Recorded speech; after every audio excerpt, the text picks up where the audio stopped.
Mr. Bobby, are you there?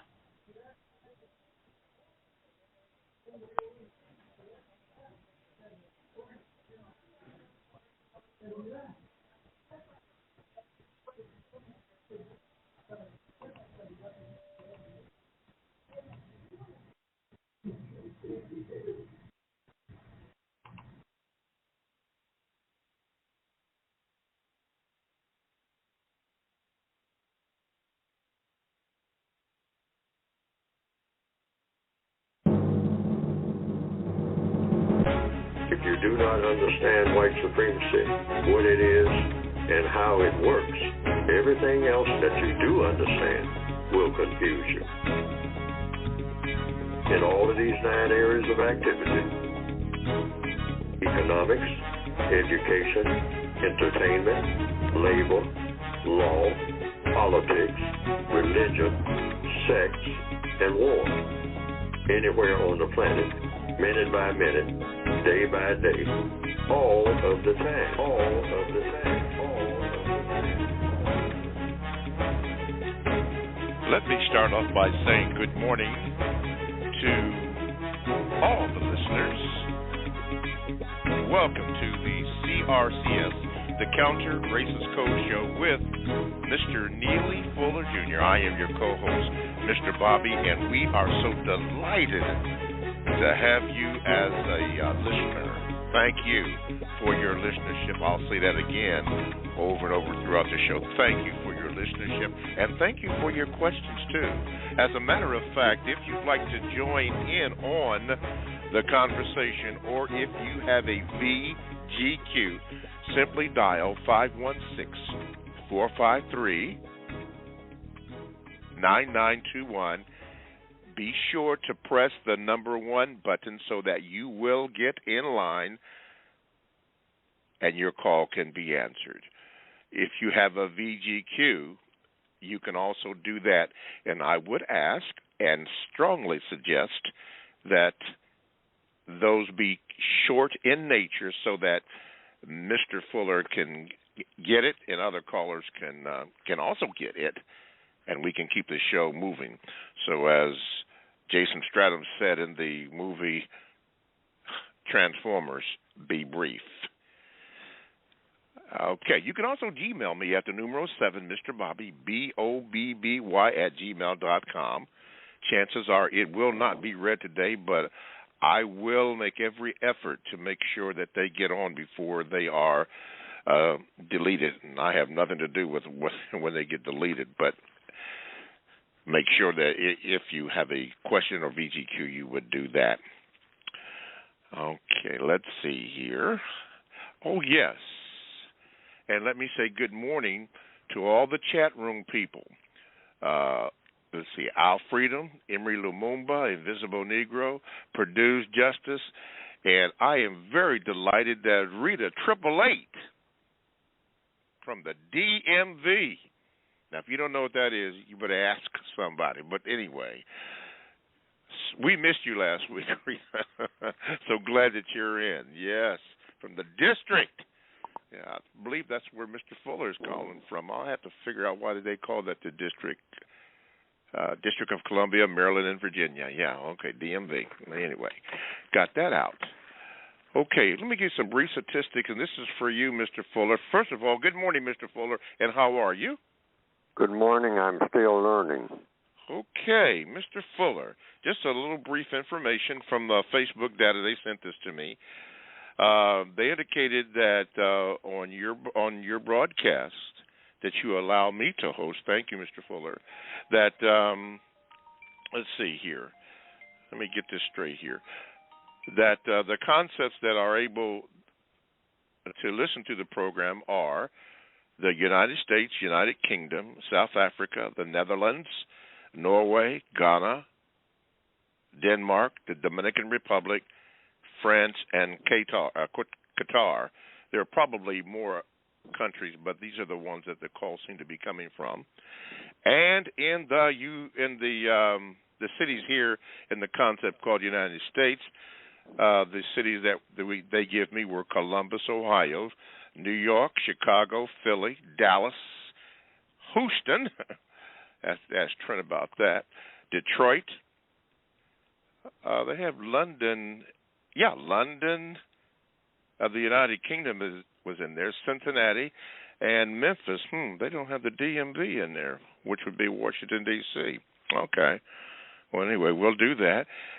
33% of the program, women have called in or listened to the program, and 67% are men. How about that?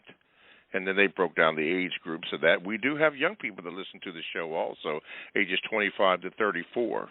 How about that? So that is very, very good news. Okay, Mr. Fuller, asking you.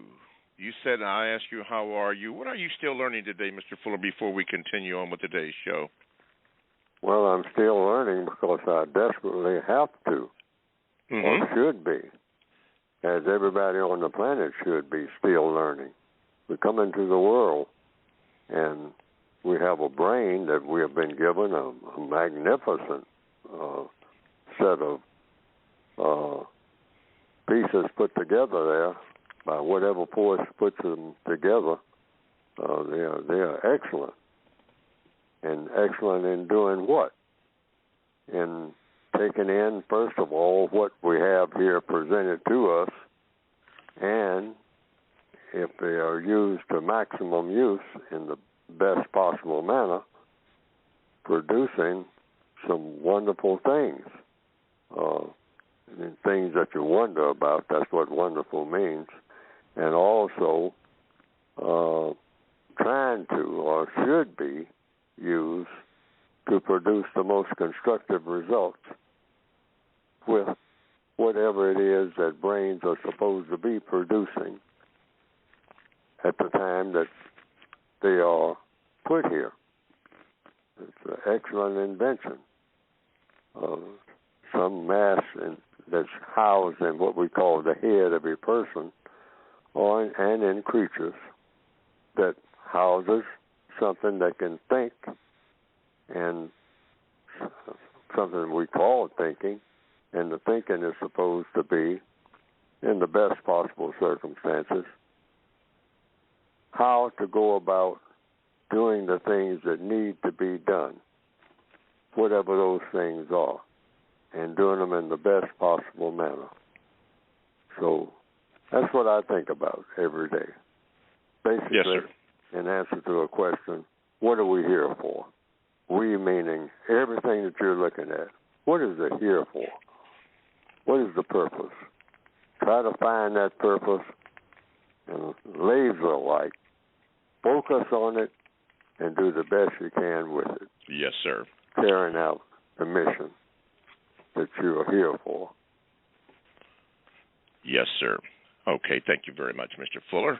Going right to that, go to a Gmail.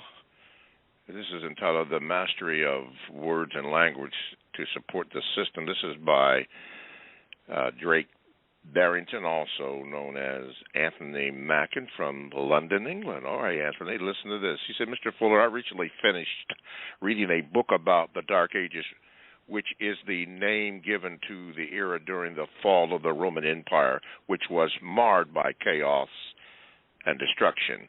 I am about to start reading books about the so-called Age of Enlightenment, which was an era of expansion of the system of white supremacy in thought, speech, and action. Mr. Fuller, please, could you talk about how the white supremacists use words as tools to enhance the system of white supremacy?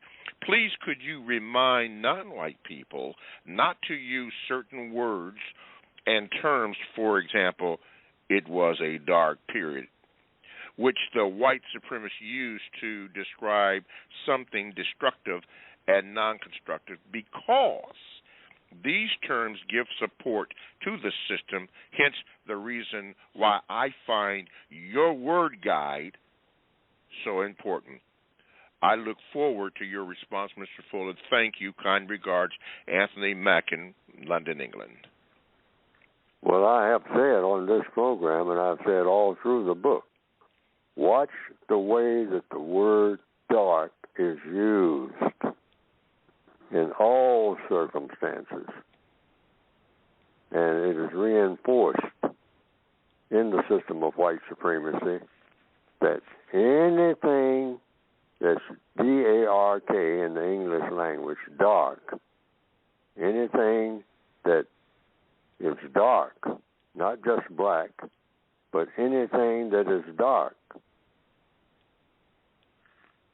is something that is undesirable, something that shouldn't exist maybe, something that you should be nervous about, something that you should watch very carefully, and try to avoid, if possible.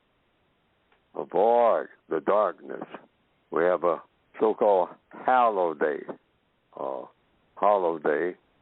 coming up now called Halloween. And when they talk about Halloween, if you'll notice, it's a lot of darkness that is presented. You'll see a white skeleton and a dark background, you might say. Dark background, white skeleton. Darkness causes white death, okay? That can be symbolic. But we have been taught that, darkness. What's some other words that are associated with darkness? Gloomy. I'm in a dark mood. Nobody's ever photographed a dark mood. How can you say that a mood is dark? But these are terms that you hear used. And if you go to the word guide that you can get by going to producejustice.com, it's alerted to the reader that watch the way that the word dark, darkness, anytime that word shows up, dark, it's supposed to be always associated with something that's supposed to be dreadful, supposed to be avoided at all costs. We're coming out of the darkness into the light. Now things are going to be just wonderful. Most of the universe is dark. Dark is supposed to exist. Most of the universe is dark. And light exists and is supposed to. But you can't say that darkness is associated with what? Like in the white supremacist mindset. Evil. If it's dark, it's evil. What about the darkness of night? Scary, evil, something to be dreaded. Night is dark, but it's supposed to be. Somewhere the people who study astrophysics, or whatever you want to call it, study space, they say that out there somewhere there's some black holes. They're dark. And if anything light comes anywhere close to it, it pulls it in. It'll snatch it, and it disappears. And they don't know exactly what these black holes are, but there's a lot of them out there. They are huge. And anything that shows any sign of light that comes anywhere near it, just like a big whirlpool of darkness, it just pulls it in. And nobody knows where it goes when it's pulled in. But, according to compensatory logic, we'll say that if these things exist by a creator of darkness, it's because they're supposed to exist. They fit into the giant scheme of things. So, is light evil? Is darkness evil? Depends on how you want to look at it or use it. If you have evil intent, anything can be evil. If it has evil intent, incorrect intent, doesn't make any difference what it is. A screwdriver, a hammer, can can be used for evil purposes.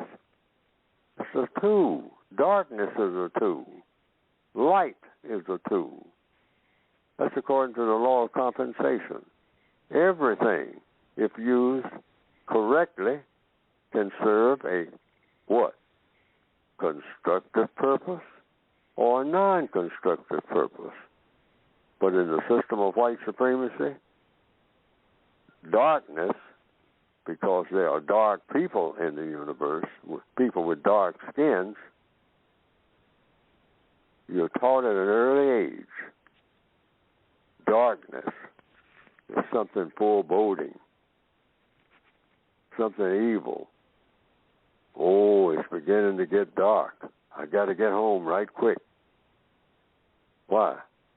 Not what is going on in the darkness, somebody jumping out of the alley at you, but because of darkness itself. It's dark because it's supposed to be. And people who have dark skins are supposed to have dark skins. That's why they have dark skins. That's the way they were created. By what? By the creator of dark skins. It just doesn't appear from some mysterious place no more than is mysterious from whatever the creator is. The creator is mysterious. The creator, you know, as people say, of all religions and whatnot, is a mystery for the most part. And you have to find out how to get close to that mystery and be in line with what that mystery is about. So is the creator dark, foreboding? Well, answer that question yourself, depending on what your perspective is and what your intentions are. But watch that word dark and how it is used all the time. Open the newspapers, open books. Just look at the way the word darkness is used. Like the caller said, dark ages. Dark ages. Now, what is a dark age? Stop and think about it. How can an age be dark? I mean, you know, how can you tell the color of an age? Is it bright yellow? Why, you know, oh, whatever that means. And what is it supposed to mean to you? A dark age and an age of what? Enlightenment. Well, if you're talking about the deeds of people, people have not been constructive in the way that they should be in all of recorded history. So chopping it up into how people perform as far as the age of the color or the color of the age is or isn't, it's just a bunch of nonsense, logically speaking. Thank you, Mr. Fuller. Thank you very much. You're listening to the Counter-Racist Code Show with Mr. Neely Fuller, Jr. here on Blog Talk Radio. The show can also and will also be repeated almost as soon as the program is over. You can go to producejustice.com, and at that site, you can also pick up all the reading materials and the book that Mr. Fuller will be talking about, the United Independent Compensatory Code System Concept. And to my new listeners that are online and have been invited to call in, when you listen to Mr. Fuller speak, please understand that you have to use logic in order to understand what is being taught.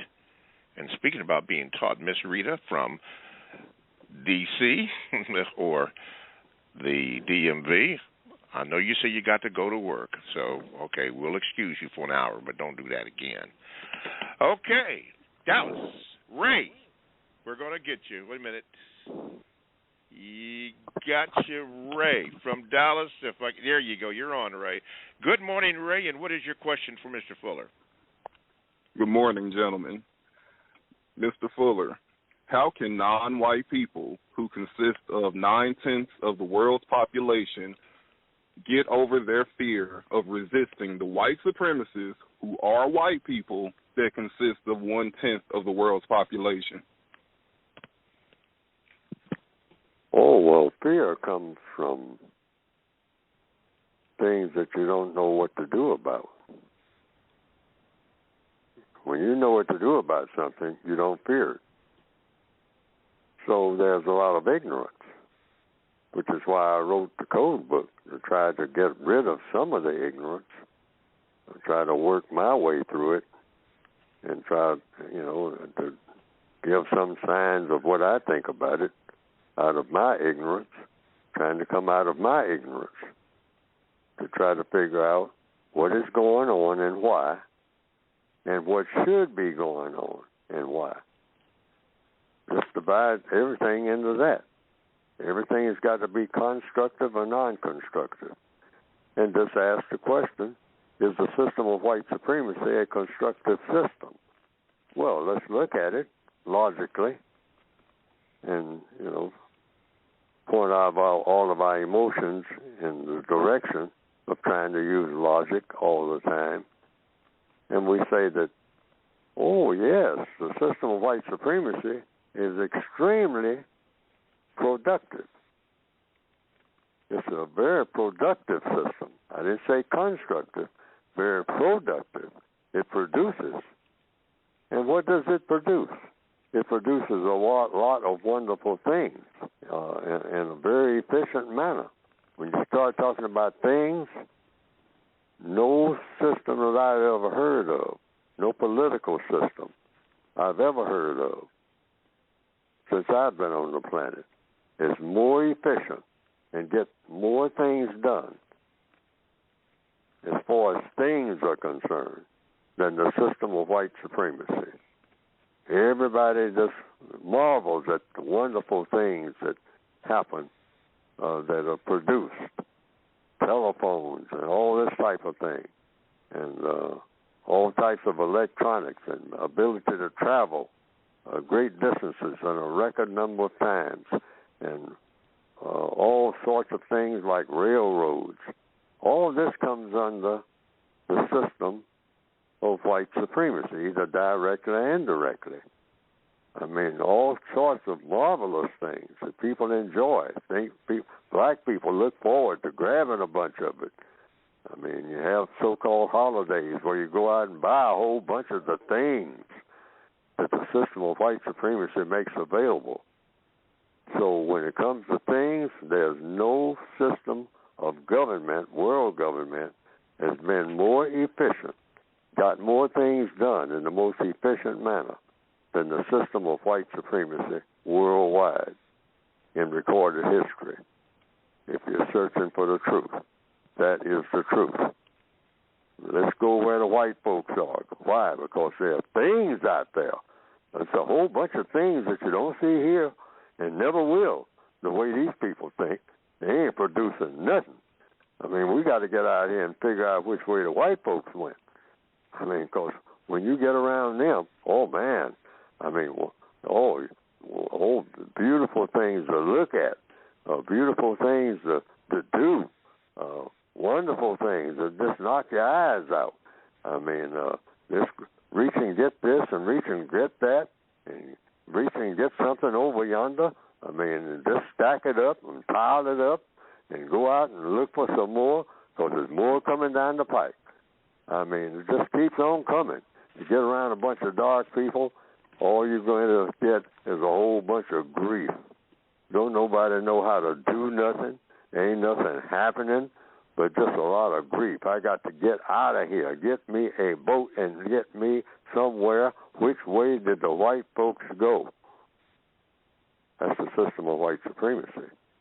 I'm talking about the record of it when it comes to producing things. But, so Fuller, why did you write a book against white supremacy when it produces all these wonderful things? Because it makes garbage out of people. That's what it does. when it comes to people interaction, it is the worst system that you can possibly ever have because it's the most sophisticated system in making garbage out of people right from the time that they are babies in a very sophisticated and attractive manner. It's attractive garbage, but it's garbage. I mean, the way that the white supremacists look at the world when it comes to people, all of the books that they write are about what? Killing people. They glorify death. Like this Halloween thing coming up. That's nothing but the glorification of death. And then they kind of make it sweet, too, by telling you that death should be associated with sweet things like candy and apples and go from door to door. And, hey, I'm going to trick you or I'm going to treat you. But either way, you're looking at death. Yes. It's going to taste good. All right? It's going to scare you, and it's going to give you some good taste at the same time. Good taste in death. That's what murder mystery is all about when they write books. And all of these just choking the TV sets with what? Flip the channel. Even turn the sound down. And it's all about what? Murder, murder, murder. Frankenstein. Oh, now, you know, whatever. Horror. Oh, thrillers, they call them. Oh, this is going to thrill you. How is it going to thrill you? Oh, look at this thrilling car chase. And watch that car turn over about 15 times. And then explode. Boy, explosions. How many different types of explosions can you have? And even when we take a pledge of allegiance to a flag, we talk about what? Bombs bursting in the air. Ah, ah, ooh. What kind of society is that? Yes. Stop and think about it. Yes, think about it. Thank you, Ray from Dallas. Produce 21 wrote this to Rita in the chat room. When they are nice to us, we tend to let our guard down when our alarm bells need to be going off and we need to pay close attention to everything they are saying and doing. Then we need to ask ourselves and them 4 questions. What do you want to do? Why do you want to do it? How do you plan to do it? And what do you expect the constructive result to be? Those 4 questions can help you put a stop to a lot of nonsense takes place. That's in the chat room. Let's go right here. You're listening to the Counter-Racist Code Show with Mr. Neely Fuller, Jr., and we're delighted to have you listening to us. Now, you have to listen to it very carefully and use logic to think about what is being said, even from the callers. Make sure you do that. To get in contact with the show, you can call this number, and that is 516-453-9921. Please, ma'am, please, sure, press the number 1 button if you have a question or VGQ, and I would ask and suggest that you be brief so that Mr. Fuller can answer the question. As you can see, he gives a lot of illustrations when he does gives the answer, and we want to make sure that he has sufficient time to answer your question. So it could be long, but in answering your question, but make sure that yours is brief so we can get the full essence of what he's saying. You can also Gmail me at the numero 7, Mr. Bobby, BOBBY, @gmail.com, and join the chat room if you would like. Produce 21, I just want to make sure I got you in here. And then this other person, not Invisible Negro, but DJJ Home Loans is in the house. Thank you for your listenership also. The Counter-Racist Code Show with Mr. Neely Fuller, Jr. Okay, let's see, let's go right here. Correction here. Paul wrote this to you, Mr. Fuller.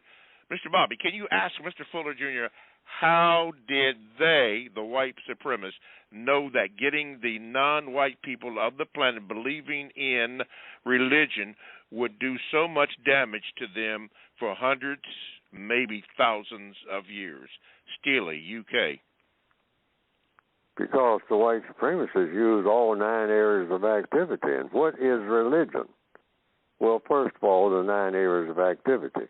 Economics, the use of time and energy, that's what economics is. That's when you're born, when you have time and you have energy. Then education, that's the process. No such thing as being an educated person. Education is an ongoing process, meaning learning things that you don't know in order to do what? In order to solve problems. That's what education is for. If you can't solve problems, you're not an educated person. If you can, that's the only purpose for education, for learning things, problem solving. Not sound like you're solving a problem, but actually solving problems. Entertainment is just anything that you do that's fun. Labor, law, politics, religion, like the caller is talking about, sex and war. Those are the 9 areas of activity. So in answer to the question, religion is just one of the areas of people activity. And what is that area? What is a religion? A strong belief backed up by action. So the white supremacists naturally, through their education process, educate people to support white supremacy. So they go everywhere. You got something off and running. You got a business to run, the business of white supremacy, the most powerful business that the world has ever seen. And so they go everywhere and they educate people in the religion of white supremacy. White supremacy is a religion. What again is religion? A strong belief backed up by action. The white supremacists teach everybody whatever they want done, making it a part of the white supremacist religion, which is really the only really real religion on the planet Earth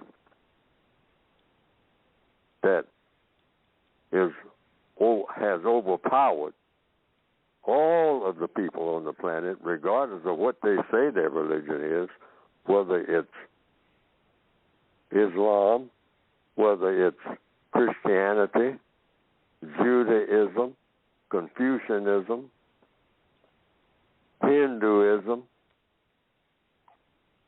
I think it's about what you might call the big 6 or something like that. I think I have them listed here. Christianity, Judaism, Hinduism, Islam, Confucianism, and Buddhism. I'm looking at right now a card that has the 6 major religions. And they're Christianity, Judaism, Hinduism, Islam, Confucianism, and Buddhism.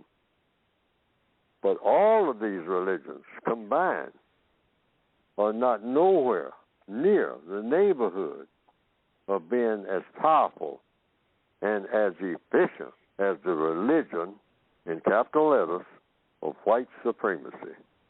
The white supremacists laugh at all of those religions, but they'll use them all. The white supremacists will actually say, oh, I'm a staunch Christian. Oh, I'm a Reformed Jew. Or I'm a Buddhist. Or I'm a Muslim. Or I'm a Hindu. The white supremacists will say anything. That's a part of their religion. They'll say anything. They'll claim to be members of all the religions combined, when the only religion that they really believe in is white supremacy. The most efficient, the most powerful religion ever conceived in the minds of people of the planet Earth so far, and it is proven to be true. Yes. Everybody caters to that religion, the religion of white supremacy, regardless of what they say their religion is.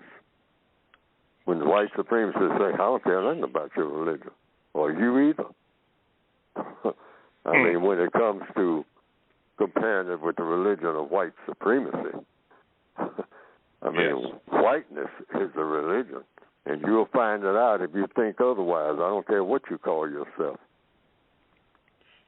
You're listening to the Counter Racist Code Show with Mr. Neely Fuller, Jr. We're taking your calls at 516-453-9921. Press the number 1 button so you can get in line, and your call will be answered accordingly. Special shout-out to a new one, Unknown Knowns. Gotcha. You're in the house. Gotcha. All righty.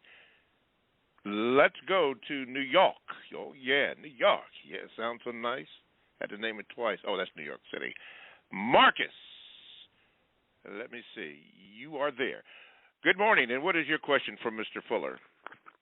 Good morning. I'm from Long Beach, not Long Beach, New York, Long Beach, California. Okay. They had New York in here. Okay. All righty. I'm going to blame it on me. My bad. Okay, go ahead, bro. All good. My question this morning is, should victims of racism be receiving scrutiny or slanderous words from other victims of racism about a decision they made if the decision the victim of racism made has been made under duress? What? Fuller? Let me rephrase it. Should a victim of racism be receiving scrutiny or slanderous words from other victims of racism about a decision that has been made if the decision the victim of racism made was made under duress? Under direct? Duress, like being forced to make a decision. Duress. Correct. In other words, by force. Correct. Now, so the question is the victim who is doing something that shouldn't be done, they did it because the white supremacists forced them to do it. Is that your question? That is correct. Oh, well, yeah, that happens in any prison system. Think of the system of white supremacy as being a giant prison system. And think of all of the people who are classified as non-white as being prisoners of war. Now, that's a done deal. It's not something in progress. It's something that's already been done. All of the people of color who are on this planet as of the year 2021 were born in the system of white supremacy, in the prison system called white supremacy. And all of the people, black, brown, red, yellow, everybody of color, beige, tan, color in your skin, were born prisoners of war in the prison system, and that prison system is called the system of white supremacy. That's the name of the prison, a world prison, a universal prison as we know the universe. All right, on planet Earth. Might be different on some other planet, but that's the business here. So anything that a prisoner of war does in a prison system, if anybody's familiar with any kind of prison system, is under the duress, under the directorship of the prison masters. So if one prisoner is assigned to beat up another prisoner in another cell, which happens sometimes, they just have to call everybody out in the prison yard and say, okay, you, and you, take these whips and go over there and beat your cellmate. So they go over there and beat the cellmate. Well, that's normal. That's to be expected. You're in a prison system. Either you do it Or they say, oh, you don't want to do it? Oh, okay. Well, now, we're going to assign somebody to beat you. In fact, the people that I just was getting ready to assign you to beat, I'm going to give them the whips and have them beat you. How you like that, since you didn't want to do it? You got to know who's in charge here, boy. So they can do it any way they want to.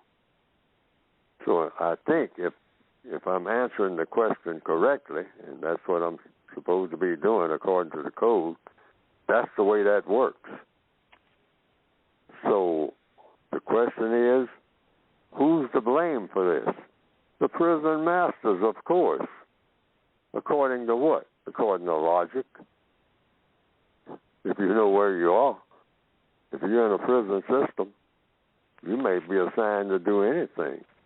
Assigned to slap your mother, okay? Say, now, you don't want to slap her?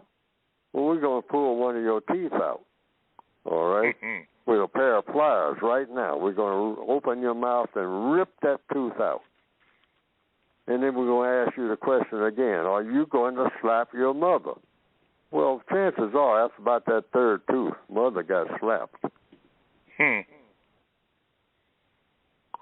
Okay, Mr. Fuller, thank you. And thank you, Marcus. I don't have to tell you not to be a stranger because you're not a stranger, but don't be a stranger anyway. I want to thank my listeners from Columbus, Ohio. Libby, I see you down there. I'm going to get you in here, girl. Mr. Bobby, can you ask Mr. Fuller why non-white people do not seem to notice the hostility of suspected white supremacists who are pretending to be nice to them? And what is the correct to a white person, quote, apologizing, end of quote, to a non-white person? Well, you accept the apology if the person apologizes, but you also, according to the code, you ask for compensation for the damage that was done. And you do that nicely. You do that with maximum courtesy. You say, sir, ma'am, I accept your apology. Now, you never ask for an apology. That's against the code. You never ask anybody for an apology, ever, ever. You never ask for love. You never ask for an apology. And you never ask for, what's that third one? You never ask for, I always keep forgetting that, even though it's a solid part of the code, that third one. Respect. That one thing that people ask for all the time. You give me some respect. You never ask for those three things, according to the code, based on logic. Not under any circumstance. But you will accept what people call an apology. You'll accept that. Apologists say, and what's an apology? They say that I'm sorry for what I did, you know. Okay, well, I appreciate your sorrow, okay, and I'm sorry that you did it, you know. So now, since you are the one who destroyed my house, now let's talk about, now that I've accepted your apology, let's talk about now, can I get a house that's replaced that's better than the house that I had, because you caused me a lot of anguish by destroying my house. So I just want to walk through the neighborhood and pick out the house that I want. That's the best way to do it, where I want it. I mean, since you destroyed it where I was.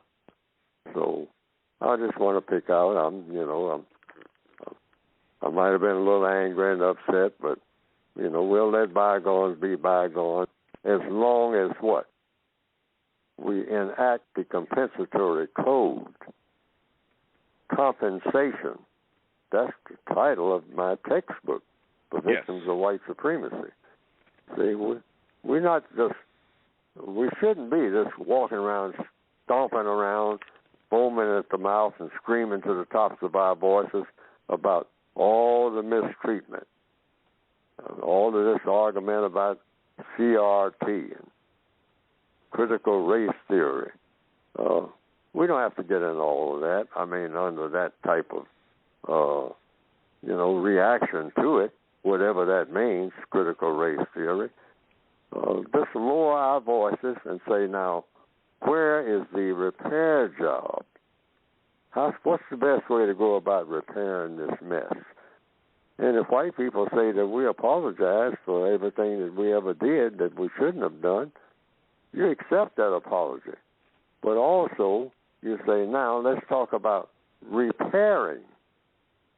Some people call it reparations. And so that gets into a lot of squabbling about that. But it's logical that if damage is done, you repair the damage. Absolutely. And make up for it. Okay? For the time that is lost, too. See, we lost time in all this damage. You can't overlook that. So whenever you repair something, you make it not only whatever you took, but you bring it up to date.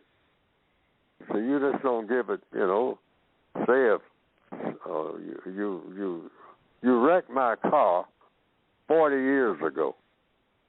Well, that was a car that was made 40 years ago. So you don't give me a car that was made 40 years ago as a replacement. You give me a car that is futuristic. I mean, you don't just go and find an old model of the same car or make a new model of the same car, but it's the same car. I got to crank it. It doesn't have a self-starter, No, that's not the kind of repair job that we want. We want this repair job to be futuristic, actually better than anything that's available now. That's correct. All right? If it's, if you got on the drawing board, oh, yeah, it's the latest thing. And that's where we do that. And no hard feelings. Because why? You're trying to help.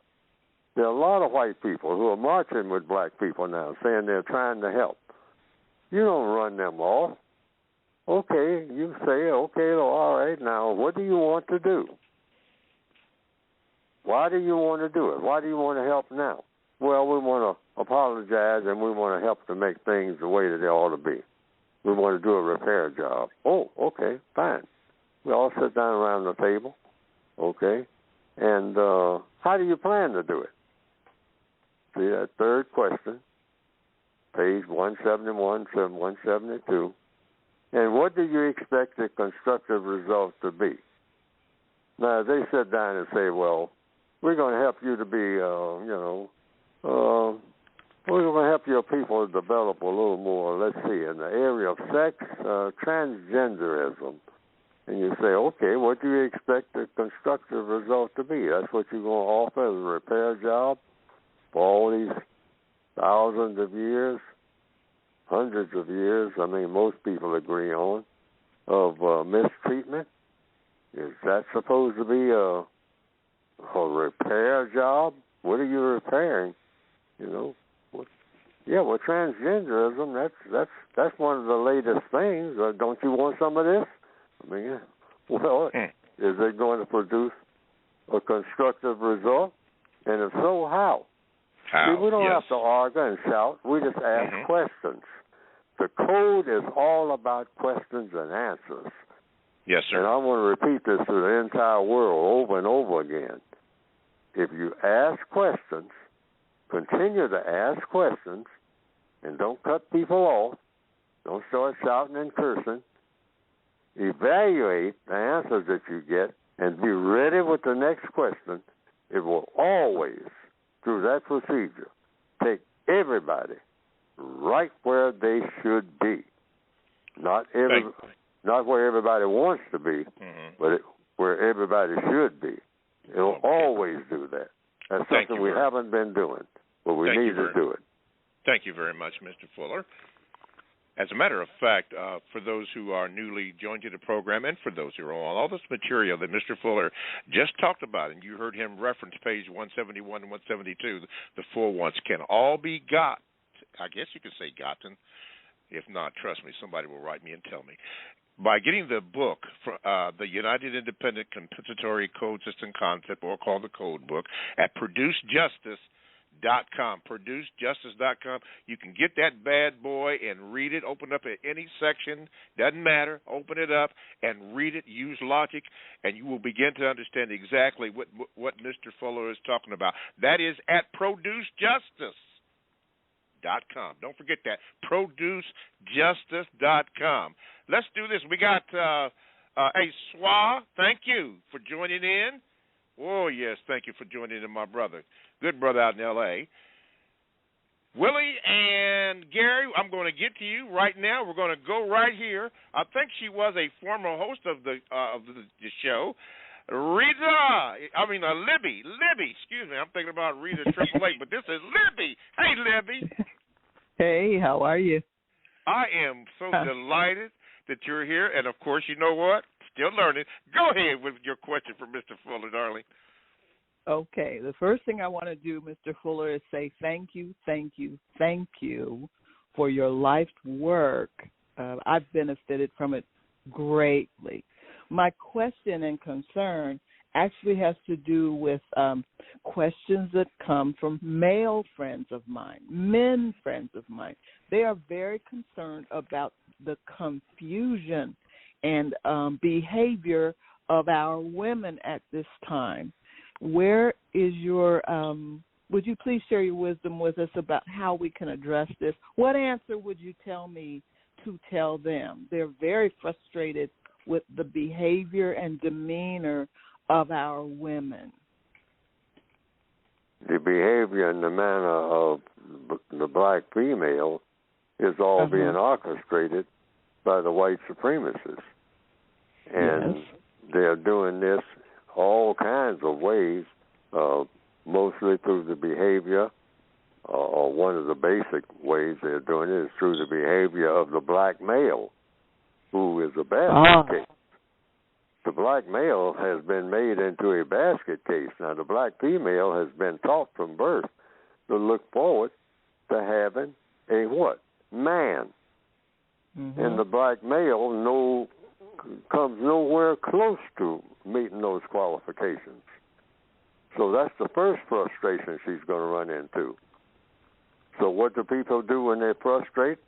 They try to compensate for their frustration by going out grabbing stuff. So you see black females struggling just to accumulate stuff. Just buying stuff, because what? The white supremacists tell them, hey, you don't know what to do with yourself. Come out and buy some stuff. I'll give it to you on credit, all right? You'll have a little bit of credibility in paying me, but I'm going to put all kind of obstacles in your way to make it difficult for you to pay me, but you'll pay me, all right? I got that set up. And you'll just knock yourself out trying to do it. At the same time, you're having babies by these worthless black males, and I'm going to orchestrate that, too, in such a way that he can't take care of the babies, so he's going to run off, or he's going to get mad, try to kick your door down at midnight and shoot you, choke you to death, beat you up, all out. He ain't taking care of these children he left you with. He got 4 of them now. Coming around every now and then when he's not at some other female's house, trying to make some more. And he got no way of taking care of any of them. And he's mad because he can't take care of nobody, including himself, because the white supremacists got all these barriers set up against him. He ain't got no idea of what kind of world he's in. There's nobody tell him, because his daddy before him, who he never saw, is dead in some penitentiary somewhere. From somebody shanking him. That's what killing him with some type of prison-made knife. That's what he heard. Never met his dad. He was too young when his dad left. So that's the situation of the black male worldwide. So the black female says, what is this mess that I have been handed? Because all of the burden now is on the black female. And it's more burden than she can possibly ever bear. Okay? And that's another thing I want to make clear to the black female. You have a baby, that's your baby. In the year 2021, that's your baby. That's not your grandmother. I mean, that's not the so-called daddy's, because there ain't no such thing as that. You are the mother and the daddy and the grandmother. It used to be you could depend on the grandmother system. But now grandmothers are getting younger and younger, and they are having babies by fellas who are not around. All right? So grandmothers are slamming the door in their daughter's face. I mean, their granddaughter's face, saying, don't bring that baby in here. I got a house full of babies already of my own. I'm still having babies. I'm grandma, but I still got babies from that worthless thing, I mean, that left here and left me with them. So don't bring them babies in here, granddaughter. I mean, you know, and slam the door. Say, you know, I'd like to help you, but I can't. I'm being evicted next week. See, the white supremacists got that set up. They got that set up beautifully. And the black female is pulling out her real hair, I mean, and having to buy wigs to cover up, you know, what's wrong. Wow. I mean, it was just driving us completely crazy. That's what they're doing. And they're sitting back with, and the white supremacists, racist man and racist woman, they're sitting back with their feet on the desk laughing at the whole circle. That's really. It. I mean, they got this thing down so pat. I mean, it's pitiful. But that is the picture that I'm giving the entire world, because that is the gospel truth. It is. Thank you, Mr. Fuller. Thank you for that answer. Libby, before I let you go, are you still on the air? No, not right now. Okay, because I was getting ready to give you a plug, but since you're not, okay. But thank you for calling in, and thank you for showing me a little bit how to speak with Mr. Fuller, because you co-hosted the show before also. So thank you so much for doing that, Rita. I mean, oh my God, Rita on my mind. Thank you so much, Libby. Thank you so much. You're welcome. Okay. All right. Have a blessed day. Bye. Okay. Bye-bye. All righty. That was one of the co-hosts of we used to call it the compensatory concept with Mr. Neely Fuller Jr. When we were all on TalkTainmentradio.com, she was one of the co-hosts and did the show. All right, we have about a minute to go. Mr. Fuller, something came up in the chat room. By the way, GG8, thank you, and keep on dancing. And Jacoby 2K2, someone wrote this. I guess it's important. J.J. Killer from England said on the critical race theory was plagiarized from, quote, critical feminist theory, end of quote, developed in the 1970s and 80s by white women. He said racist white women lawyers. Okay, now I need the source on that. I don't have a source on this page, but I had to check that out, see if it's true or not true, as we've been taught by Mr. Fuller to check it out. See if it's true or not true. We need to find that out and see if that's true. But anyway, Mr. Fuller, we have about 40 seconds before we close out the first hour. Everybody, make sure, especially for the new listeners, go to producejustice.com. That's producejustice.com, and that's where you can get the materials for and the books and all the information on what's going on. Now, if you have to go, we'll see you hopefully next week. For those of you that are going to stay, thank you. Those of you who are still on the line, hang on, because we're going to make a transition from the closeout of this hour to the closeout of the next hour. You have been listening to the Counter-Racist Code Show with Mr. Neely Fuller Jr. and co-host Mr. Bobby. Thank you, and we'll see you next week. For those who have to hang on, give me about 5 seconds.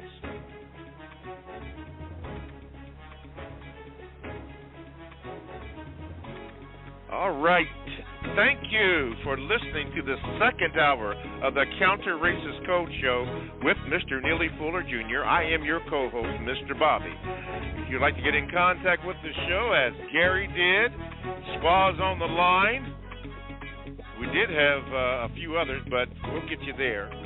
All you have to do is call 516-453-9921. And if you would like to email me, you can at the numero 7, Mr. Bobby, BOBBY, at gmail.com. and the chat room is available for you to leave your comments on there. Occasionally, I will read a Gmail or two, and we can go from that. Okay, Emery Lumumba, thank you for listening. Unknown Unknowns is in the house. Sounds like a good name here. Okay, let me see. Where do I need to go? Right here. Oh, okay, let's go to Gary. Gary and Maryland. You are on with Mr. Fuller. Go ahead. Good morning, and what is your question? Good morning. My question is, how do black people avoid or defend themselves against white supremacist violence? How do non-white people defend themselves against white supremacist violence? By minimizing conflict as much as you possibly can. The whole system of white supremacy is violence. We're in a violent system. We're prisoners of war. I want to emphasize that, like I did in the first hour of this program today in 2021. October 19th, I think. Yes. And here we are, after all these years. We're in a violent system. So you can't, like I always say, or sometimes say on this program, my favorite movie, Casablanca, it starts off with a violent scene. And I tell people, there's a lot of lessons in that movie. Person running and being shot for trying to resist the system. And it's routine.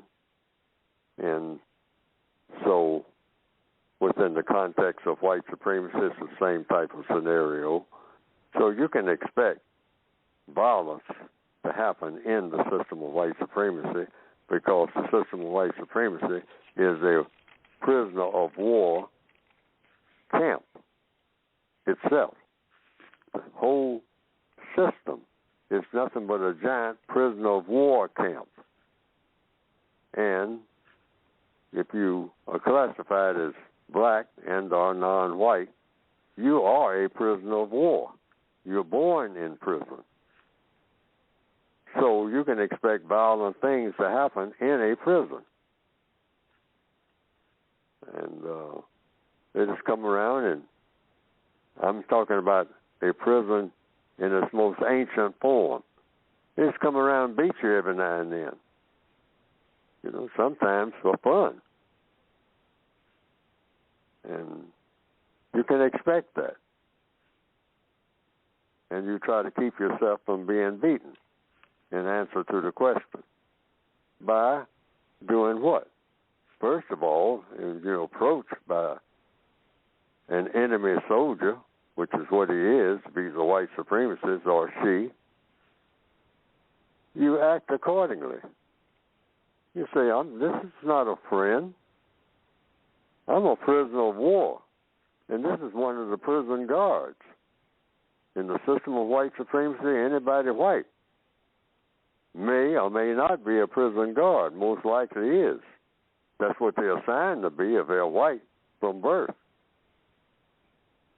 So they're guarding prisoners, seeing to it that they conform to the system of white supremacy. So it's not personal, it's business. So you act accordingly. Now, a lot of black people are not taught this. And certainly, that's what this program is for. Somebody white approaches you in an aggressive manner, what you do is you should be alert. You're not equals, not by no means. And terrible things will happen to you if you're black. If you got a so-called, quote, what we call attitude. No, you tread carefully. And the code says you always be courteous. I'm talking about this everyday encounters. Don't ever be belligerent. Of course, you shouldn't be that way with anybody, white or non-white. Because the code says you should never let anybody be more courteous than you. So you do the best you can. But you might get slapped or knocked down anyway. But you should expect that. And you should ask for justice. You should ask for mercy. But always remember, you're not likely to get it. Why? Because of where you are. You're in a death camp that's designed to make death and misery for black people all the time. Now, some of us are assigned to the warden's office, like in the movie Shawshank Redemption, where we get a little extra pie or something, a little better food, comfortable working conditions. But you got to remember, you're a prisoner working in the warden's office. That's not your office. You'll go around and tell people that it's your office, because after all, they see you're there. But you don't have anything, including yourself. You're in the system of white supremacy, and don't you forget it for 1 minute of your breath on this planet in 2021 if you are a person of color. Because in that minute that you forget it and think you have some power in that system, you are grossly mistaken, and you're going to pay a price for it, depending on the circumstances. Yes, you will. All right. Thank you, Mr. Fuller. Thank you so much. Gary, don't be a stranger. For those of you who are in the chat, or for those who would like to join the chat, my brother from England, or the UK, whatever you want to call it, did give some information about how you can check out the theory that was plagiarized. For those of you who don't know, I'm going to try to do the best I can and give it to you. He indicated you can go to, here it is, thoughtco-feminist-theory-302-662-4, and I'm assuming, I'm going to have to look that up myself. I'm assuming that that's on there. I'll check that out. But thank you, JJ, for that information, because, we have to check it out to see if it's true or not true, as we have and are being taught by Mr. Fuller. Thank you. Jim Dennison from Pittsburgh, I got your Gmail, and I'm going to try to work it in. From Pittsburgh. I'm going to try to get that in. And Be Good One, thank you for joining the conversation. Let's go out to L.A. Here we go. Here's the man. Swa, gotcha. You are on with Mr. Fuller, if I could get this thing working right. Okay, Swa, you are there. Okay, there you go, Swa. Greetings, Mr. Bobby. Greetings, Mr. Neely Fuller. Good morning, sir. My question, Neely Fuller, is there was a black male who was ejected from a hospital with his bladder bag and tubes still attached to him, left on a street corner, essentially. What can this incident teach us about the system of white supremacy? Well, business as usual. That's the answer. You're in a prison camp. In a prison camp, nothing that is favorable to the prisoners is supposed to ever happen. If you get a little break about this and that and the other, if you just study prison movies, I always recommend Shawshank Redemption as a movie that people can study over and over again. It's shown over and over again. There's a lot of lessons in that movie if you compare it to the system of white supremacy as a prison system. The movie Shawshank Redemption is about a prison called Shawshank. That's the name of the prison. And how a prisoner who was in that prison was redeemed, meaning he got a little payoff by knowing how, first of all, that he was in a prison system. That's the first thing you have to realize. Most black people don't think that. most black people have no idea that they are born in a prison. And a prison has a prison master. And if you're a person of color on planet Earth, you're born in a prison with a prison master, and all of those masters are classified as people who have white skins. Not all of them are prison masters, but those who are far more powerful than those who aren't. And they are called white supremacists. And you keep that in mind from the time that you get up every morning. You should realize where you are in a prison until you go to bed at night, and then when you wake up the next morning, you're going to be in the same prison until what? Until the system of white supremacy is eradicated and replaced by a system of justice. That should be how you use your mind with every waking moment as a victim of a system that never should have existed in the first place. But the first order of business. But understand, every day, you're talking about this person being discharged and whatnot, being thrown out in the street. Expect every black person to be herded out and shot, including yourself. I mean, in the next 15 minutes, for someone to come knocking on the door, if you're behind the door, and 4 or 5 people come in, and they take you out, and you say, what's going on? What's going on? And nobody's answering you.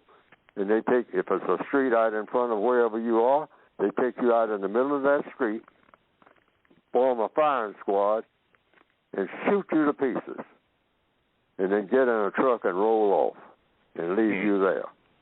You should expect that to happen right this minute. Absolutely. Because that's the kind of world that you're in. Thank you, Swab, for your question. I know you're a loyal listener. Thank you from way out in L.A. Thank you. Mr. Fuller, you had mentioned, thank you, Swab, you had mentioned this before. Somebody wrote about it, said something you said to this effect: expect the worst, but hope for the best. Is that the way you said that, or similar to that? Yeah. That's an old saying. I didn't invent that saying. Mm-hmm. Work for the best and expect the worst and take what happens. That's the law of compensation. Okay. That's all you can do as a prisoner of war. But I didn't invent that saying, but that applies. No, I didn't say you invented it. Yeah, I didn't say that you said that. Oh, okay. Right. Thank you for correction. No, but I like for the audience to understand, because that's a huge part of what the code is about. Always give your sources. Stand by your work. I was thinking about this last night, because I was thinking about Neely Fuller's work and how some people, I've been told, are piggybacking off of Neely Fuller's work. They are. And they are not saying where they got it from. And they don't. I've seen some of it. And they're mixing it up with a whole lot of stuff that they are doing that Neely Fuller would never approve of. Okay? And this causes what? Confusion. Mm-hmm. So if you didn't hear Neely Fuller say it or read that Neely Fuller said it, and Neely Fuller will be gone in a little while, and there will be people who said, well, now, this and that, and this is the code, and this is this, and talking about the code, really. And they'll be saying, well, are you talking about the code part? Because the code is generic. You talking about Neely Fuller's part of what he said about the counter-racist philosophy, or is this your part? Now, as long as you're doing your part and saying it's your part, and then saying, now this is Neely Fuller's words, and saying that, then you don't have what you call confusion. Yes. Because I see this coming. And I'm telling people, I'm warning people, there'll be the white supremacists will be saying, oh, that book that's out by Neely Fuller, a white man named Mr. Zelro Thompson wrote that book. and Neely Fuller slapped his name on it and put it out there in his name. He's a phony. And a white man wrote that book. And people say, "Oh, a white man wrote that book. I ain't paying attention to that book." Neely Fuller didn't write that book. That book was written by a ghostwriter, a white man. I expected that. I thought that book was a phony. And they'll say that Neely Fuller was put up to writing it. Yes. And paid by the white supremacists to write it, to mislead black people. You'll hear all kinds of things. Okay? Yes. But that's why I say follow your logic. Logic, yes. All right? This is don't even trust what Neely Fuller is saying now. Okay? Yes. Follow your logic.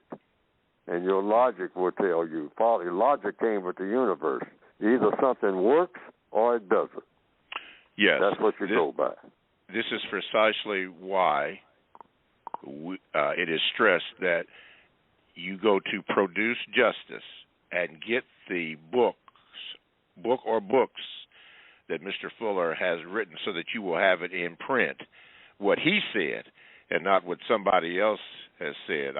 Somebody told me once, or indicated once, that you were related to a Buckmaster Fuller, and I remember that I asked you that question and on the air, and that just wasn't happening. But you are correct, Mr. Fuller. People will try and have and are doing things that they should not do. And they're doing it already. I mean, they're not right. waiting until I'm dead. Yes, they're doing it already. I asked that other question, expect the worst, hope for the best, in regards to the Ahmaud Arbery trial, which I think is getting underway soon. But were those 3 white men shot and killed Mr. Arbery? The trial is now supposedly getting underway. And under that, what you had mentioned or heard, expect the worst, but hope for the best. That would be something that we might want to employ in our logical thinking? Yes. I mean, always follow the logic. I want that to be cemented. I want that to be written in steel or whatever, platinum. Follow the logic. Follow the logic. Don't follow people. People make mistakes, including Neely Fuller. But follow logic. I mean, just sit quietly and say, now, wait a minute, does this make sense? And if it does make sense, how? How does this make sense in a constructive manner? Because there's not but 2 categories of activity when it comes right down to what people and creatures, including insects and whatnot, just 2 things, constructive, non-constructive. If it doesn't produce a constructive result, you find out, first of all, why and what constructive result should it be producing, and then follow the logic to try to produce a constructive result in everything that you do and say. That's it. Constructive results. Results. Not what Neely Fuller said, not what Aunt Jenny said, not what some president said or some king or some emperor. Don't get entranced by people at all. I don't care what kind of people they are. People make huge mistakes, including very, very, very, very, very, very smart people. They're not smart about everything. They don't know everything. I don't care. The most knowledgeable person on the planet doesn't know everything. Okay. B. Sams, 721, joined the conversation. Thank you, B. Sams. That's not where I was going. Oh, yeah. JJ from England also gave some additional information on how the critical race theory, or CRT, has been plagiarized. He gave another web address for confirmation that you can look that up. Now, that one I am not going to read over the air, but for those who are in the chat, you can get this information. Thank you, JJ, for putting that up, as we are being taught to research and look up everything. People have a right to say what they say, but see if it's true or not true. So, JJ, thank you for putting that up, and now it's up to us to research it and find out whether it's true or not. Moving right along, since my phone went out, now it's back. Let's go to this question from Mr. Jim Dennison. Jim from Pittsburgh says this: Mr. Fuller, I was just in southern Africa, Namibia. They're very nice but tribal. How do you explain to black people that they should have a code, C-O-D-E, with black people when they hate other black people? And can the issue of white supremacy be brought to an end without a large-scale war? Thank you. Well, we are in a war. The white supremacists declared the war. So what we're trying to do is stop the war by doing what? Replacing the system we have, what we call counter-war, which means you just counter the actions of the white supremacists. And one way you do that, since we're talking about killing, one of the 10 stops that are listed in the compensatory code in the textbook for victims of white supremacy that you can get by going to producejustice.com. It's got something in it called the 10 stops. One of them is stop killing each other, non-white people, and stop killing white people except under the war system, under the 9th area of activity, which I won't go into details about that because it's too lengthy. But there is some killing that should be done. There's a time to kill and what the circumstances are and what the circumstances should be considering the world that we're in, the best way to go about doing killing and when and where and under what circumstances. But as far as non-white people killing each other in what we call tribal warfare, which is just family squabbles, that's all it really is. And just look at it. Sit down and say, what are we fighting about? Well, we're fighting about our traditions. Well, let's look at our traditions. What is a tradition anyway? Well, this is what my grandfather always did. Well, look at what your grandfather always did. It might not even made sense then. You just don't hold on to a tradition just simply because traditions meaning I'm going to do what I saw somebody else do. The code says, logically speaking, you never, ever do not one thing for the reason that you give when you say, because I saw somebody else do it, or I heard somebody else did it, or this is what we have always done. Never, ever have that as a reason. It's got to be constructive or non-constructive. Otherwise, stop doing it. If it's not producing a constructive result, stop doing it. Doesn't make any difference how long you've been doing it. And you say, well, it's a dance that we have. Hey, what did that dance produce? Did it solve a problem? What problem did it solve? Name the biggest problem you have in this village. Now, is that problem solved by this dance that you have? Well, that's what my ancestors, hey, that's not the question.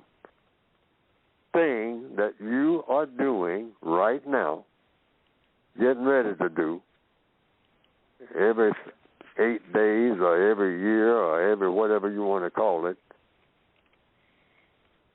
this jamboree, this Mardi Gras, what problem does it solve? What problem does it solve? You're supposed to be 24/7 about solving problems. Name the problem that you are getting ready to do, regardless of what it is. Beat on some drums or whatever it is. or shoot a gun, whatever it is.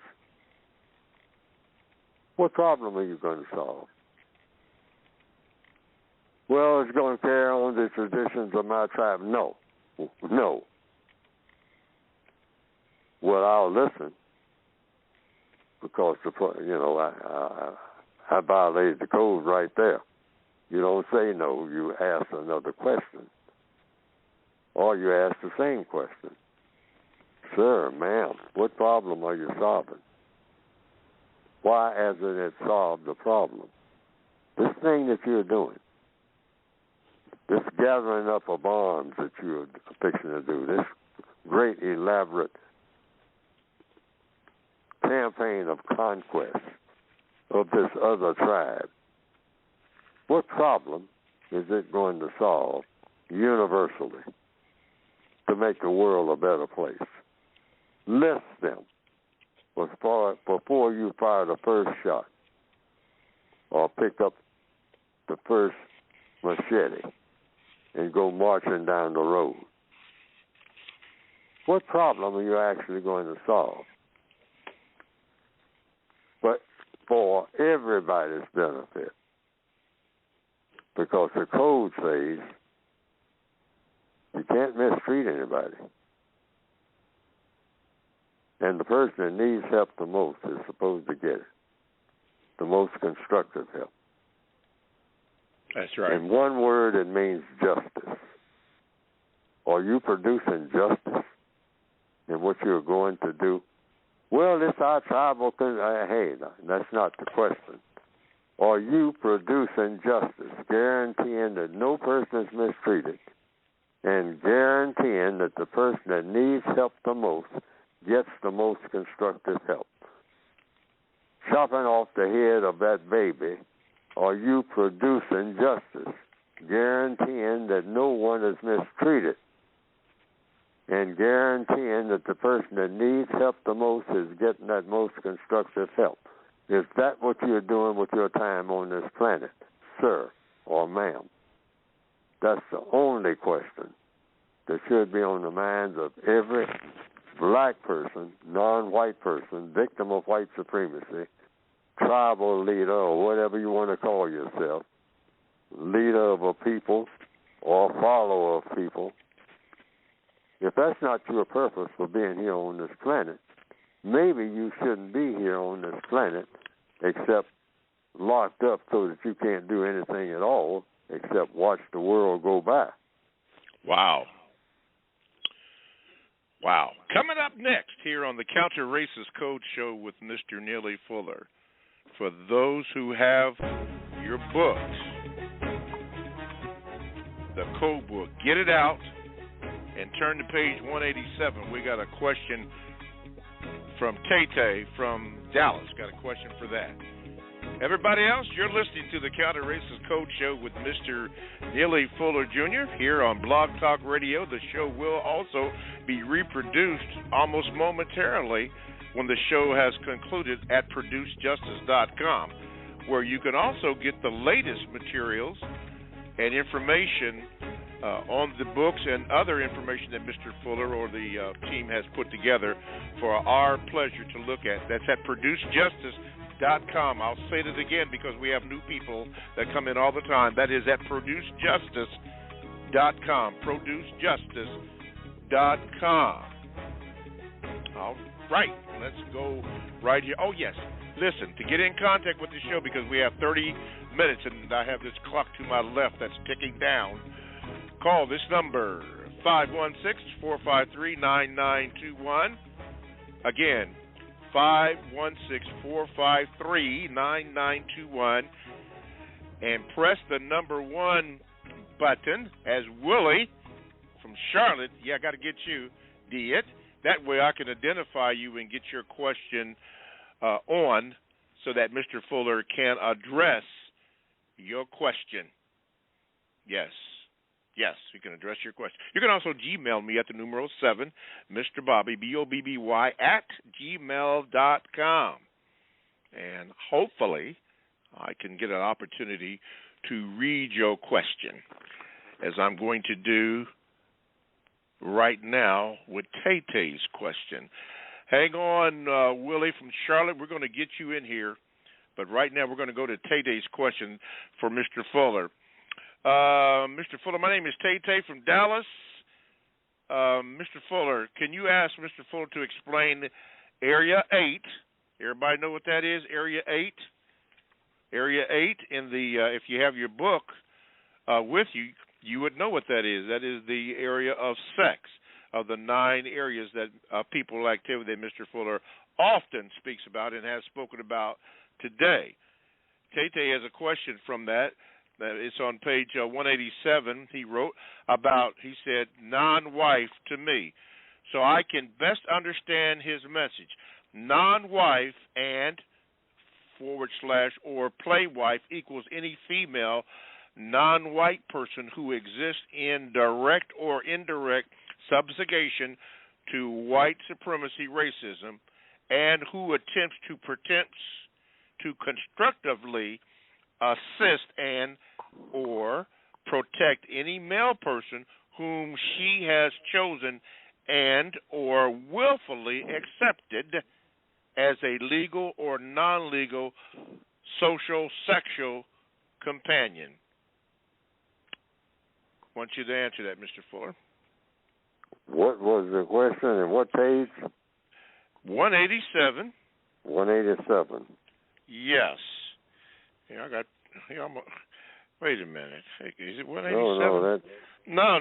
It's not. Yeah, wait a minute. Come on, Tay-Tay. It's okay, now I just turned it. I turned to 287. Go ahead. I'm sorry. Yes. Go ahead. Oh, 287. That's what I just turned to, because he had 187. He said explain Area 8, page 187. Well, I'm looking at Area 8. He might be talking about the original textbook. Oh, okay. Well, wait a minute. I don't know which one he's talking about. Okay, wait a minute. Let me see. 187. He's talking about the 2016 edition, which is the latest edition. Uh-huh. Wait a minute. Let me see 187. I don't know which one. Yeah, okay. You know what, Mr. Fuller? You are right on it, because it is in the original one. Okay, thank you. And it is on page 187. 187. Okay. Well, now... in the original. See, that's why we should have the book, so we can go right to it. Right. Okay, I got the original here in front of me. Yeah. 187. It's non-wife and or play wife. He wants an explanation on that. 187. Mm-hmm. Yes, near the top. It. Okay. At the top? I said near the top, the second paragraph down. Second paragraph. Yes. Oh, non-wife and or play wife. Oh, yeah, that's defined as any female non-white person who exists in direct, indirect, or indirect subjugation to white supremacy and who attempts to constructively assist and or protect any male person whom she has chosen and or willfully accepted as a legal or non-legal social sexual companion. That's what was the question? I mean, did he want an explanation of that? Yes, he wanted. What is that non-wife? Well, she is a play wife. See, you can't, if you're a black lady or you're a black female on planet Earth, you're not anybody's wife in the system of white supremacy. Prisoners of war are not married, regardless of what the white supremacists say. You can't be a prisoner of war and be married. Married people have a social structure that is designed to be supportive of them. A socioeconomic structure, a material structure, a government, you might say, that supports the marriage. You have to have a government supporting that marriage. Now, the government of the system of white supremacy is the prison system. So if a government of a people is the prison system, the prisoners of that government are people who cannot, logically speaking, be married. They can be playing at marriage, which is what it says here. So the black female is a non-wife and or, quote unquote, a play wife in the system of white supremacy. Because she's not really married, because she doesn't have a support system. And that support system has to be the entire governmental system. Now, if the governmental system is set up to do harm to people of color, then there's no way that she can be married. She can go through the motions of saying she is. She can have papers saying that she is. But she's not that, in truth, because the entire system is designed to do harm to her, not to be supportive of her in every possible way that you can possibly be supportive of. In other words, if she's in a correct government, she is a wife, but she's not in a correct government. If you're black and you're born in a system of white supremacy, you are a prisoner of war. And any male person or female person that you would call your husband, that's just a word. It doesn't mean anything, because the black male cannot function as a husband to anybody in the system of white supremacy, even though he thinks that's what he is. Why? Because he has to answer to a hostile government, and that government is the system in which he is a prisoner of, as a prisoner of war, called the system of white supremacy. So you're just a prisoner of war. A prisoner of war is one title fits all. That's the only title you really have. I don't care if you call yourself the tribal leader or the president of some Afrocentric country or whatever. If you're a person of color and you're on planet Earth, you are a prisoner of war to the system of white supremacy, and that's all that you are, regardless of everything going on around you, including the black people who have millions of dollars. They're still prisoners of war. They're still subject to the dictates of the white supremacists, who are the people who provide those millions of dollars. Black people don't have any money that anybody is bound to respect. Money is dictated, the value of money, all money, is dictated by racist man and racist woman, the white supremacists of this planet. If they march into any place, or without even marching into the place, they just simply push a button and get a voice on the other end saying, I am so-and-so, the head of such and such a tribe, or I am the wife of so-and-so, or I am the husband of so-and-so. Say, are you black? Well, yes, I'm black. Well, I'm telling you right now, Mr. Black, whoever you are, that your money as of this minute is completely worthless on the world market. Why? Because I'm a white supremacist and I said so. As of this minute, all of your currency has been devalued, and I'm pushing a button to verify it. Why? Because I'm the master of all money on the planet. Why am I the master of all money? Because I'm the master of you with your black self, Mr. Tribal Chief, or Mr. President of such and such an Afro country, or just plain old black person sitting on the curb. You don't have any money that's worth anything unless I say so, because I dictate the value of all people, so therefore, of color that is, and therefore I dictate the value of everything that those people have. That's nothing but logic. So in answer to the question, if I'm answering the question, no black female in the system of white supremacy is anybody's wife. She's not qualified to be anybody's wife because a wife has a husband. And no black female can have a husband in the system of white supremacy, even though she might have some paper saying that she got a white husband. He's not a husband. He's a master. Thank you, Mr. Fuller.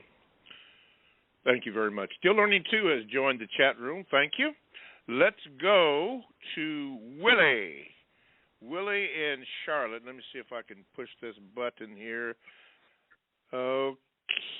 Here you go. Willie, you're in. Good morning, and what is your question for Mr. Fuller?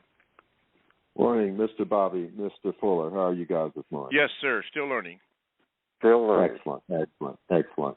Mr. Fuller, I listened to the comments that you were making this morning, dealing with the sciences and so forth, and the meta-narrative. So it's the BDQ and then a question, but your meta-narrative about producing justice. I'm an educator, and the way I think about it is that we have to produce the quality of mind in order to produce justice. And as an educator, just basically come from almost illiteracy, going to college, first generation college and so forth, whole black boy. But I can tell you, I am 3 degrees in the STEM field, degree in mathematics, master's in cybersecurity, master's in information systems and technology. And that's coming from illiteracy, first generation college and so forth. I grew up a few blocks from where Michael Brown was killed. In one of the most impoverished school districts in the country. And I can tell you that you were talking about astrophysics. We can think about quantum physics, systems theory, systems biology, data science, blockchain technology, artificial intelligence. I could write a 5-page research paper on any of those topics without almost a reference. If I can do that as a poor black boy coming up first generation college, we can do that. I'm a teacher, and when I see the classrooms that I teach in, I don't see us in those science and technology fields. I'm a STEM guy, and we have got to get out of this thing. We've been dispossessed of our minds and dispossessed of the confidence that we can learn these fields. We got to stop that. And so my last point is that when we talk about logic comes from either the philosophy department, and sometimes symbolic mathematical logic comes from the mathematics department. And we have got to start getting into those fields and stop being so intimidated by that. Dr. Francis Cress's Welsing's brother-in-law had a PhD in physical chemistry, and he was the first black astronaut. So some of us are doing that. More of us are going to have to get into those fields. My question, sir, is you have obviously expanded, Mr. Fuller, you've obviously expanded yourself, your consciousness, to deal with these multiple areas of intelligence. And how do you recommend that teachers like me and others motivate or inspire us to get into these STEM areas that we are not in? And that's my question. Thank you, Willie. Mr. Fuller?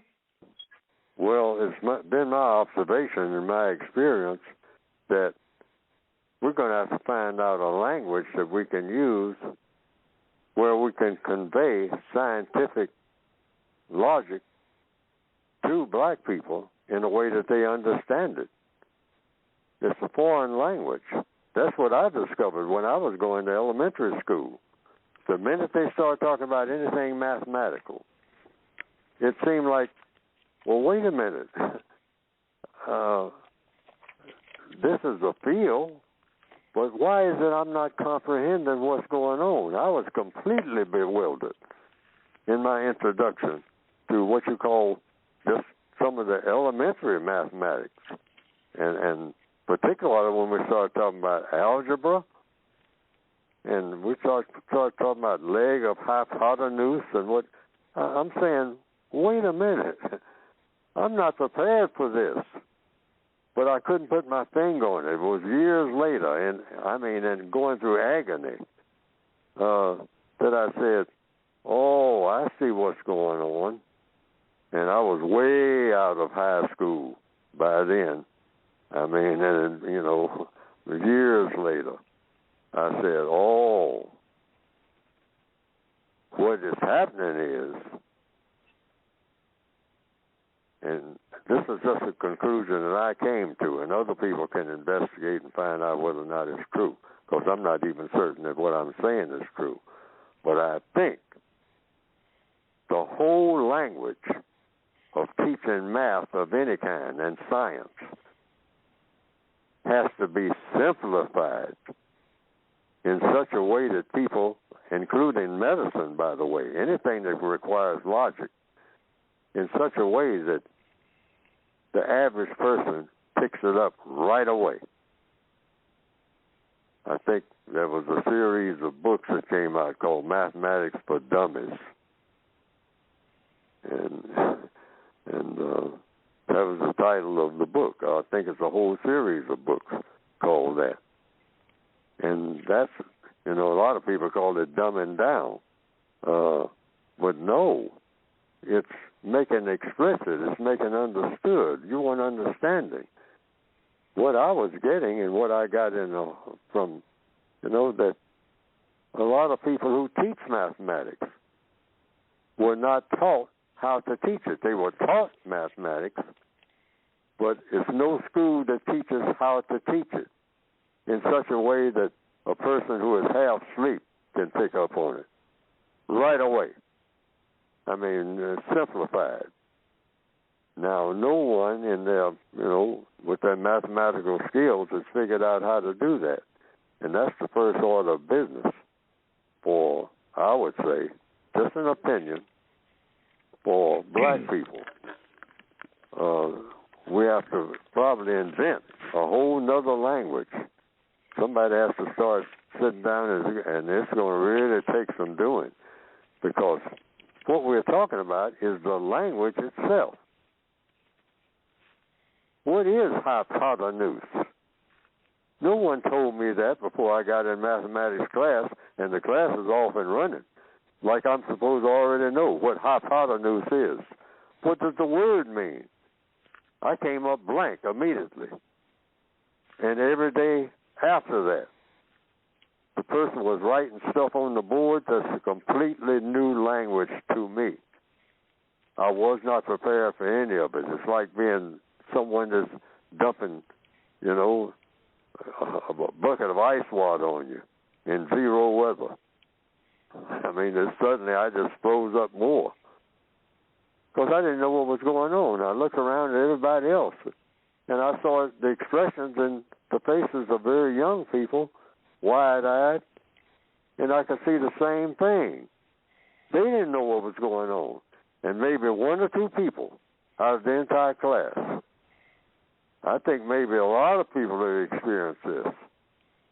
And we say we did all right in the other class, in the English literature and all like that, but now this mathematics and science thing, I don't even know what they're talking about. I don't know what these words mean. None of the words are described. The teacher was saying things without describing the words. What exactly, in plain language, is a right angle or an isosceles triangle? Isosceles, what is that? Some kind of Greek god? See, I'm trying to collate it with something that I'm familiar with. Isosceles, why call it that? And what is that supposed to mean to me? I'm just trying to get through the word itself without looking at the diagram. That doesn't mean anything to me, because I don't know what isosceles means. And why is it called isosceles? I got to be given a whole new background on what is meant by isosceles. Might spend a whole day on just that alone. How it came to be isosceletic, or whatever that is. And it's just words coming down and diagrams. And it all gets very confusing very quick. That's what I'm talking about. That's what you're talking about. Confusion. Okay. All right, Mr. Fuller, let's do this. There are many people, Mr. Fuller, particularly in today's program, that have joined the program. They are new to the program. So before I ask you to speak about your book, which I'm going to do, could you just go over what you always say at the beginning of each and every broadcast that we do about what we do or what we're here for, about the understanding of white supremacy? Go ahead, take it away, Mr. Fuller. Well, if you don't understand white supremacy, what it is and how it works, everything else that you understand will confuse you.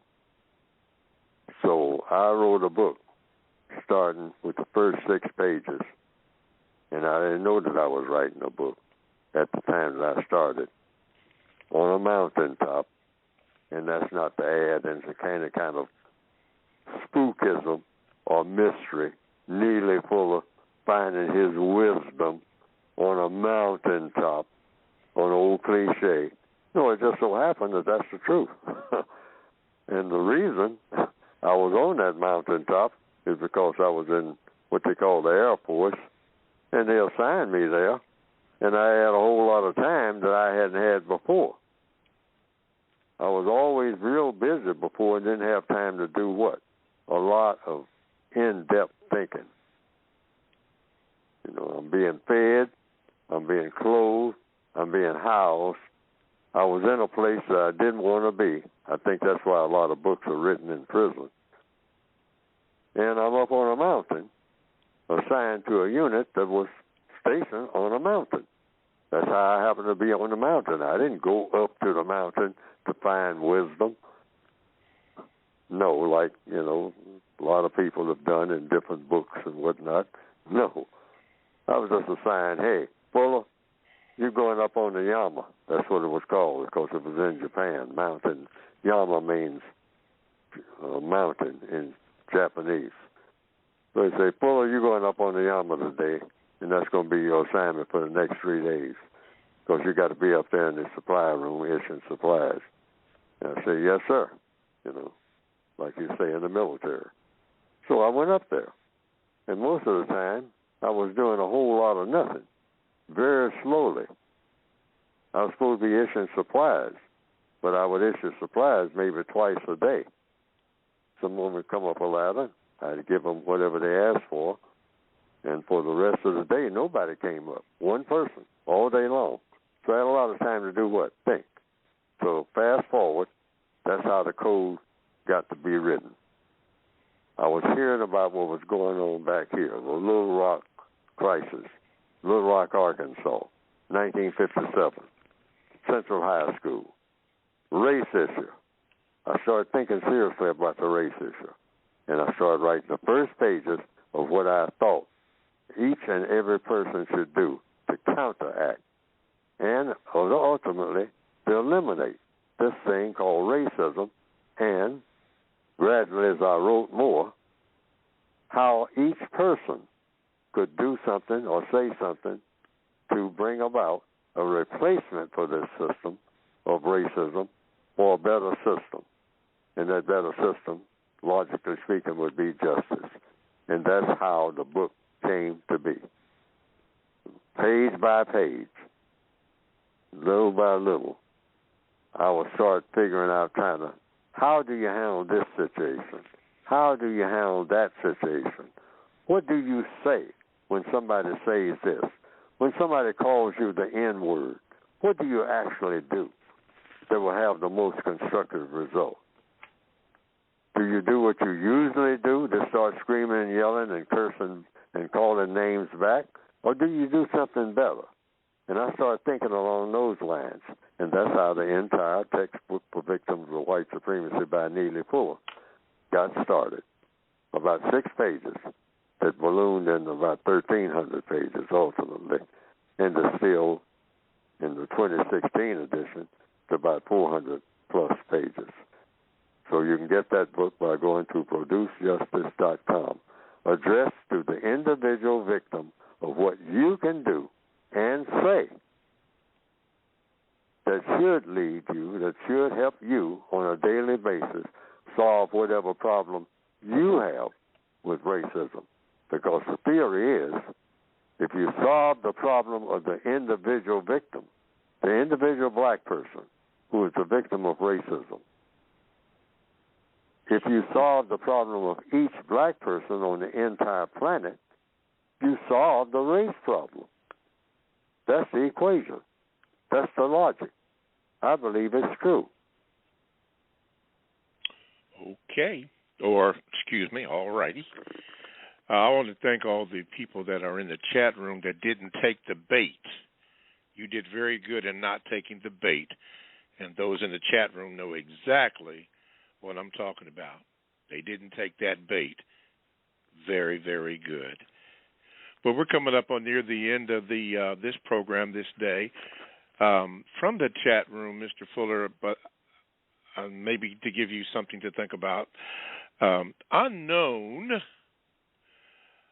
wanted your thoughts on Haiti, the hostage situation, if there is time, please. But I'm looking at the clock and it's counting down. We have roughly 2 minutes, and that is not going to give us justice for you to sufficiently ask that question. So hopefully Unknown could ask that next week, and you can gather your thoughts on the situation in Haiti. So in the next 1 minute and 16 seconds, Mr. Fuller, I'm going to give the floor to you to discuss or talk or speak to anything you'd like to address. ProduceJustice.com, everybody, where you get the materials. Go ahead, Mr. Fuller. I'll just answer that one right now. I'll use this, the usual suspects, the white supremacists. And while I just got a minute or two, same thing with the death of General Powell. Usual suspects. That's all I have to say. And who are the usual suspects when anything happens that shouldn't happen? The white supremacists. Usual suspects every time. One way or another. They have mysterious ways of doing things, but they're the usual suspects. Why? They're the most powerful people on the planet. Yes. And the most evil. I must say, Mr. Fuller, I thought the same thing when I heard the news yesterday about General Powell. It's the first thing I thought about. It just something didn't seem right about that, but that's my thoughts. Well, everybody, we've come to just about the end of the program, so let me give out the thank yous. Thank you for listening. Thank you for all of your calls that you did, all of your Gmails, the conversation. I want to thank you, Mr. Fuller, for being there and answering us and helping us. Thank you, all the producers and all the people in the technical staff. We got a little problem starting off, but you fixed that. I want to thank you. Most of all, callers, for listening and for calling in. And forgive me for any mistakes that I've made, and I'm going to continually make one. Why? Because I'm still learning. So I'll try to do better the next time. Thank you, Mr. Fuller. Thank you, callers. Everybody have a productive week. Constructive results. Mr. Fuller? Me too. ProduceJustice.com. Yes.